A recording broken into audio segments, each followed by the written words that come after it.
तब एक ब्रज के भगवत प्राप्त संत की वाणी और सुना देते हैं। पूज्य मोटे गणेश जी वाले महाराज जी,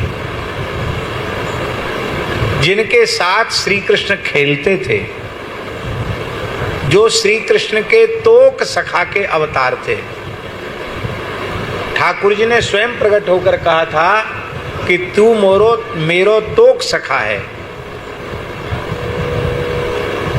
ऐसे पूज्य मोटे गणेश जी वाले महाराज जी भगवत प्राप्त संत थे। हमने भी अनेकों बार उनका दर्शन किया। अब आप इसी से अनुमान लगा लीजिए कि वो कैसे संत थे। एक बार पूज्य श्री धर्म सम्राट स्वामी करपात्री जी महाराज धर्म संघ विद्यालय में रुके थे और चातुर्मास वाराणसी में करके श्राद्ध पक्ष में वृंदावन आए। वैसे तो होली में आते थे, लेकिन कोई बात थी तो आ गए, श्राद्ध पक्ष में आ गए। अब मोटे गणेश जी वाले महाराज जी को बड़ा भाव, ब्रजवासी तो वैसे ही, तो मन में आया कि श्राद्ध पक्ष है, हम अपने पिता माता के निमित्त करपात्री जी की भिक्षा घर पर करावें। जबकि एक बात पक्के तौर पर समझ लो, श्राद्ध भोजन का अधिकार केवल ब्राह्मण को है। ब्राह्मण कुलोत्पन्न होने पर भी यदि वह साधु सन्यासी हो गया है तो उसे श्राद्ध भोजन नहीं करना चाहिए। ब्राह्मण में भी उस ब्राह्मण को श्राद्ध भोजन का अधिकार है जो प्रतिज्ञा पूर्वक शिखा सूत्र धारण करता है, कम से कम 2 समय की संध्या करता है, गायत्री का जप करता है। श्राद्ध में ब्राह्मण की पात्रता की परीक्षा आवश्यक है। श्राद्धीय ब्राह्मण 2 बार भोजन कर ले, दोबारा कुछ खा ले, दूसरे के यहाँ जाके खा ले, तो श्राद्ध तत्काल नष्ट हो जाता है। श्राद्ध भोजी ब्राह्मण यदि स्त्री संसर्ग कर ले तो जिसका श्राद्ध खाया है उसके पितरों को उसके शुक्र में निवास करना पड़ता है और उसके पितर उस ब्राह्मण को नरकगामी होने का शाप दे देते हैं और उस श्राद्धकर्ता को भी नरकगामी होना पड़ता है। इसलिए श्राद्ध भोजी ब्राह्मण को अत्यंत संयम सदाचार से रहना चाहिए, उसे ब्रह्मचर्य का पूर्ण पद्धति से पालन करना चाहिए और उस समय वह देवकृत्य आदि करने का अधिकारी नहीं है। इसलिए उसको कहा कि श्राद्ध भोजन के बाद 1000 गायत्री का जप करे। विद्यार्थियों को श्राद्ध भोजन नहीं करना चाहिए।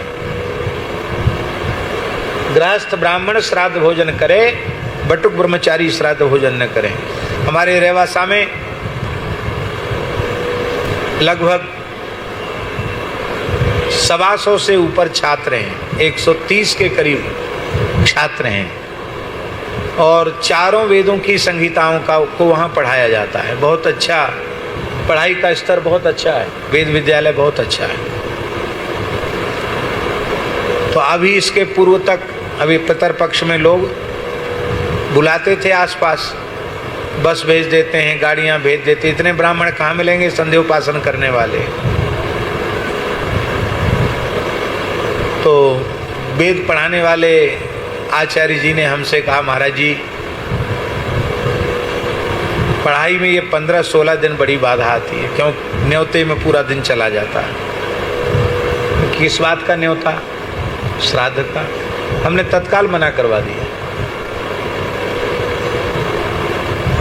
गृहस्थ ब्राह्मण को बुलाओ, विद्यार्थी श्राद्ध खाने नहीं जाएंगे, तेरे ही खाने नहीं जाएंगे, श्राद्ध खाने नहीं, भगवान का प्रसाद जो है वो पाएंगे। श्राद्ध, हाँ ये अवश्य है कि श्राद्ध का दिन है और कोई सहज भाव से अनाहूत यति चतुर्थाश्रमी साधु सन्यासी यदि आपके यहाँ भिक्षान्न ग्रहण कर लेता है तो आपके पितरों का उद्धार हो जाएगी। बात सही है, लेकिन आप निमंत्रित करके यति को भोजन नहीं करा सकते। निमंत्रण पूर्वक तो ब्राह्मण को ही श्राद्ध में भोजन का निमंत्रण देना चाहिए, यही मर्यादा है। अब पूज्य मोटे गणेश वाले महाराज जी भाव में भरे, करपात्री जी महाराज प्रसाद पाए, हमारे पिता माता के निमित्त पहुंच गए। तो स्वामी जी ने हंसकर कहा, पंडित जी सन्यासी श्राद्ध भोजन नहीं करता, हम आ जाएंगे आपके यहाँ, कभी भिक्षा ले लेंगे, आप तो बहुत पवित्र आत्मा हैं, आपके यहाँ भिक्षा ले लेंगे, लेकिन श्राद्ध भोजन नहीं करते। तो उन्होंने कहा कोई बात नहीं। रात्रि को पूज्य करपात्री जी को एक स्वप्न हुआ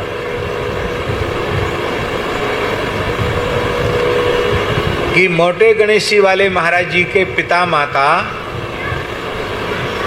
दिव्य वृंदावन है, दिव्य कुंज है और फूलों से सजा हुआ लताओं का झूला है, उस पर प्रिया प्रीतम झूल रहे हैं।